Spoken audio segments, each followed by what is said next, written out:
Hi everyone, welcome to another video of Sunday Morning Drives. Today we have a very exciting car with us. This is the McLaren 750S, which replaces the 720. There's a lot of things that are revised or refined or upgraded in the car, including the powertrain. So now we have 750 horsepower or thereabouts, and also 800 newton meters of torque.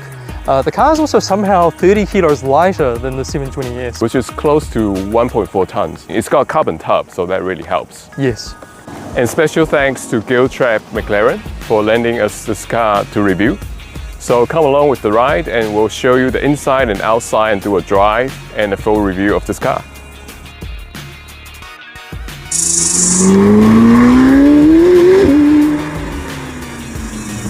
So press launch. Launch mode active, yep, so full throttle, boost ready, you ready?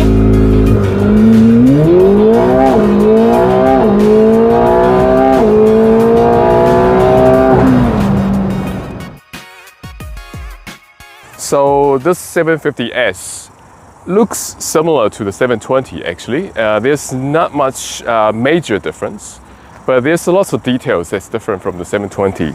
From the front, the 720 had a blacked out front bumper.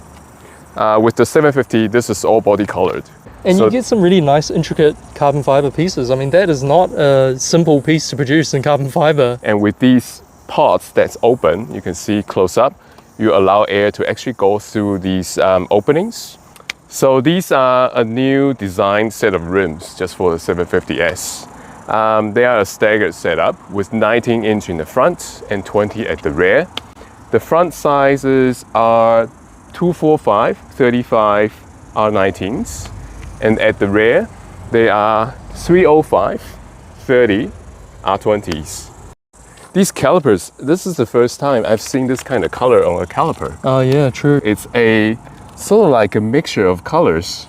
It's got this blue tone to it as well. So running to the side, we see there are a lot of vents, air pockets, creases. All these are to help the aerodynamics of the car. And to open the door, if you look here, there is a little pad which you press. Once you press it, the door will release and you pull it up. So jump in like this. Yeah, exactly. So the door's not in the way or the roof is not in the way. This side profile of the carbon tub, it's sloped downwards, makes going in and out much easier. Yeah. I love the rear design of these McLarens. The 750S, especially with these large wing, I think this wing is actually bigger than the 720's wing. Yeah, again, it's about 30% bigger. And it's an active wing as well. Correct. It does air braking and lifts up and down to give you more downforce or more braking power. It's got all these metal mesh all around the rear to allow a lot of heat from this engine to all escape, to not be trapped inside the engine bay. You can even reach your hand in from this hole. Just look at how porous this is. Yeah. This is very nice to see. Yeah. And down here as well, these are all made out of carbon fiber. These are optional extras. And the rear reversing light is down here. As you can see, this is probably the transmission. And a very large diffuser down the back. So apparently the exhaust has been revised from the 720 as well. It's a little bit shorter, it's a little bit more pointed upwards, and there's a little bit more sort of pops and bangs when you shift gear. Apparently this is not just a carbon trim, this is actually a full carbon airbox. So this actually goes all the way into the air intakes. Oh, right. And also probably carbon fiber also reduces the temperature as well, isn't it? So the 750S being a supercar is still quite practical. It's got quite a large frunk in the front. Look close, you can see it's quite deep, it's quite wide. You can easily fit a couple of carry-on luggage in there. So the first thing that meets you with the 750S is obviously the really sporty, really amazing steering wheel. Pretty much the same design as the other McLarens, the Artura. We've got the single piece gear shift, which is really nice. That's really nice. Listen to it click. I feel like the interior has been really fine-tuned. All the materials that you touch, all the things that are covering the interior are really high quality. We've got the performance interior here, which is half Alcantara and a little bit of sort of leather on the other half. I actually quite like that because there's a mix of materials that makes the car feel really premium. So you only have 3 buttons here, and I'm glad that they went with buttons instead of just putting everything in the infotainment system. And then you've got your gear change buttons down here, so drive, neutral, reverse. You've got your hazard lights, and then you've got your auto stop start, turn on and turn off. Obviously the big transparent engine stop start button. And then this is the only button for the infotainment system, so everything else is touchscreen. This controls the volume, and it also goes back to home if you're ever wanting to go back to the home screen. These 3 buttons up here, they're really cool.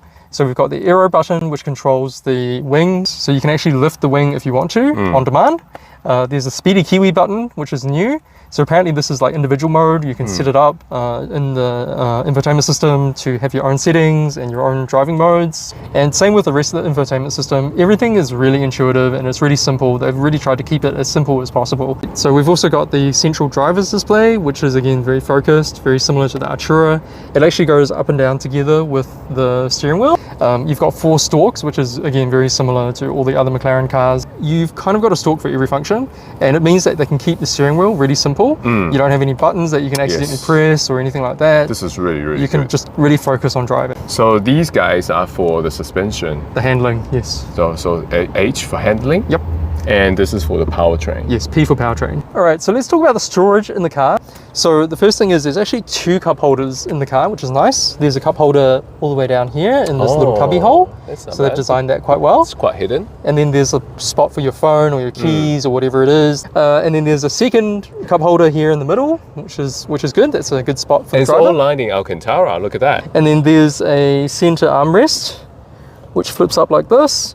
And you have a little cubby hole, and we've also got a bit of netting back here, and then there's a parcel shelf at the back. The transparent engine cover is an optional extra, so if you don't spec that, then it is just completely flat at the back there. And then the other thing I want to point out as well, because we've got the comfort seats, so you can actually spec bucket seats and all sorts of crazy, track orientated seats, but because we have the comfort seats, we also have heated seats, which is nice.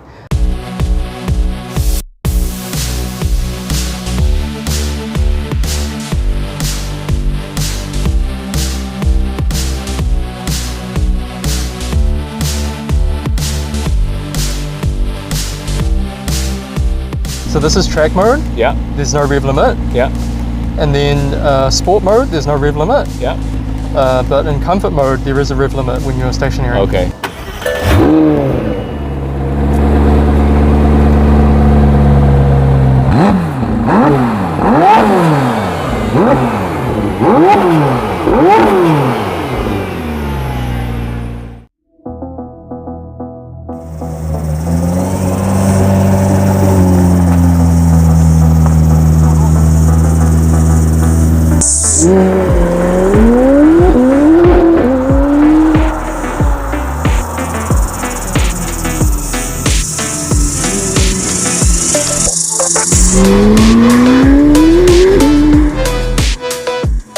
This is an exciting car. Yeah, it is a very exciting car. Looks great, although it's not too much different from the 720. But I think the subtle and small changes make this car looks even better. Yeah, I mean, why would you change something that already works really well, Yes, right? You know, yes. the 720 already looks great, it already performs really well. So they have to just refine it and make it a little bit better, that's all. Yes. Interior-wise as well, it's very high quality. Fit and finish really good. It's basically all lining leather wherever you touch. Even the ceiling is Alcantara. If you are in comfort mode, it's actually not that loud. It's quite comfortable. Rides really nicely. Yeah, suspension is surprisingly really comfortable. Apparently, they've softened 6% in the front and stiffened the rear.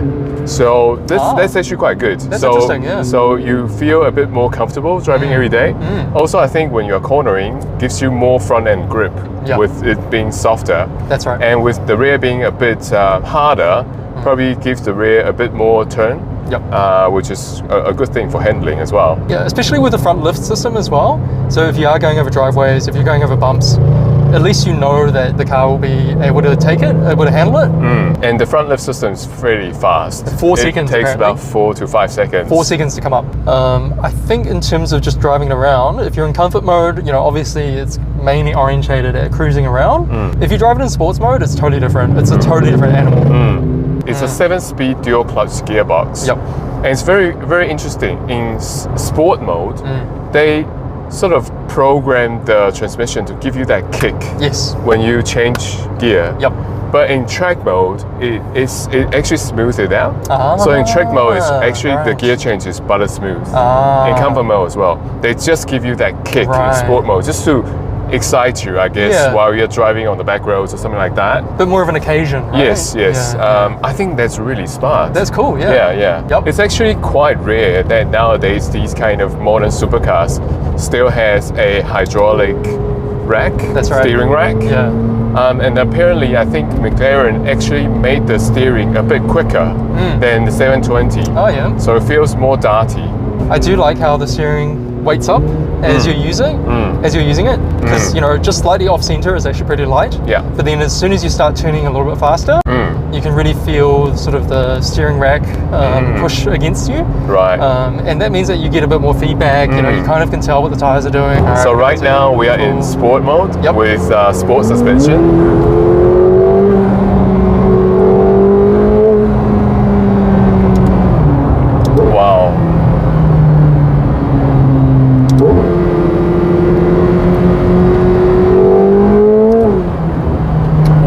The sound. It does sound pretty good actually, once you rev it up. I do think this sound is actually much better than the Artura, to be honest. Much better. Because this is a proper V8. Although it's got twin turbo, still sounds so good.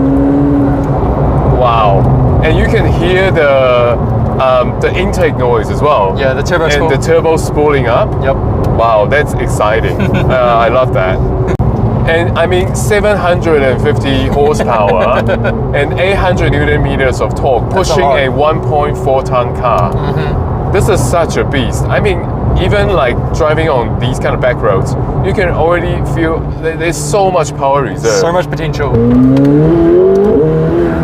Wow. It really pushes you back in the seat. Oh man, the acceleration is something else. The steering feel feels so sharp. Yeah. And you can feel all the little bumps and everything in a good way. And it just gives you that sort of communication that you don't really get with other modern cars. I think this car is more orientated to performance than the Artura, because the Artura, you know, the gear shifts were a little bit less aggressive. It was a little bit less noisy. The suspension, I think, was a little bit more compliant. And I also think in terms of seating position, I feel in this car, I feel a bit lower than the Artura. Yeah, and man, going through those corners, it just gives you so much confidence, you know? Wow, this car is, it's pretty amazing. Yeah. Like they just handle that no problems at all, you know? Yeah. Going through that corner at 80 kilometers per hour, it's just like, yeah, maybe try a little bit harder, you know? Oh man.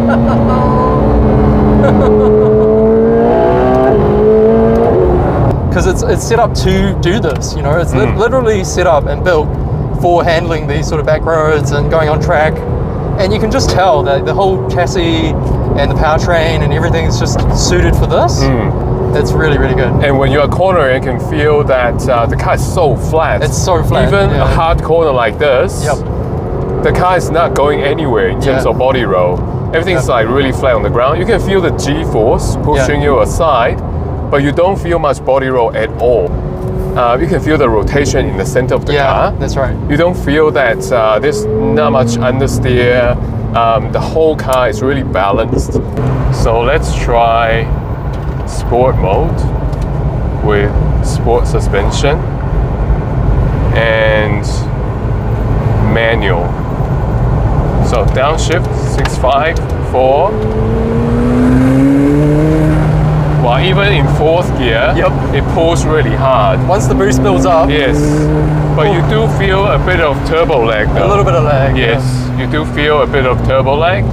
But other than that, it's a very, very powerful engine. So if I downshift to third, braking, well, the brakes are pretty nice. Brakes are really good. It's like this kind of corner, I don't even have to brake. I know. Ooh, very, very impressive. This is really good. Third gear. Second gear. Wow, this corner is quite tight. It's very tight. But the car handles it really well. No problems. And you can feel like you don't even hear the tire squeaking. I know. Like it's got tons of grip. It's got such a high limit. Yes, and I do like the steering feel. It's actually, as you said, it heavies up Yeah. as you turn into the corner. Yeah. So it makes you feel like you're working to turn the car. Yes. And it's a very balanced car. You can feel the turning is very neutral. Really good. I'm surprised there's not much understeer, Yeah. because you think the front would be quite light, Yeah. but it's actually not. There's not much understeer at all. Yeah. You do feel a bit of turbo lag, which is unfortunate. Yes. Otherwise, this car is pretty good, pretty flawless. Super impressive. Yeah, super impressive. Because of the size of this car, it's not a very large supercar. So you can feel like even on these really tight back roads, it feels quite nimble. That's a really good thing, and with the weight as well. Yeah. Because it's only 1.4 tons, you don't feel as much inertia. Exactly. In terms Yeah. of braking, in terms of cornering, it's Yeah. always a bit more effortless than some of the heavier cars. Okay, that was really good. Love the Amazing. car, amazing car. Awesome. We had so much fun on the back roads. It's amazing. It's got so much power. So The much, power is yeah. just crazy. Yeah. There's a little bit of turbo lag, but other than that, this car is pretty flawless. In terms of steering, suspension, build quality, everything is pretty good. What do you Yeah. think, Ron? I thought it was an amazing car. Yeah, it's got so much potential. It handles the corners really well. The comfort mode is really good. So if you just want to drive it around like a normal car, you can do that as well. I think the price tag is 585 New Zealand dollars, 585,000. Obviously, if you have the money for this type of car, why not? And incredible. also, it's got competitors like Ferraris and Lamborghinis. But I think the strong suit for McLaren is it's lightweight. Yeah. I think that's something that other brands don't have. No, So I think they that's can't do really, it. really special. For a supercar like this, in nowadays, they can still make it about 1.4 tons. Yeah. Less than 1.4 tons. Yeah. That's just a great achievement. Yeah, And you it can is. feel it everywhere. Even driving on the back roads, you Yep. can feel the lightweight helping you corner, helping you brake. Yep. Everything's a bit more effortless with the Yeah. lightweight. Again, special thanks to Gearbox McLaren for letting us review this car. And maybe next time they can let us review this on the track. Where we can unleash its full potential, Unleash right? its full potential. Because you do feel on the road, you are not exploiting even like 40% of this car's potential. This car is so capable. It deserves to be driven on the track. So thank you for watching. Hope you enjoyed this review. Hope to see you next time.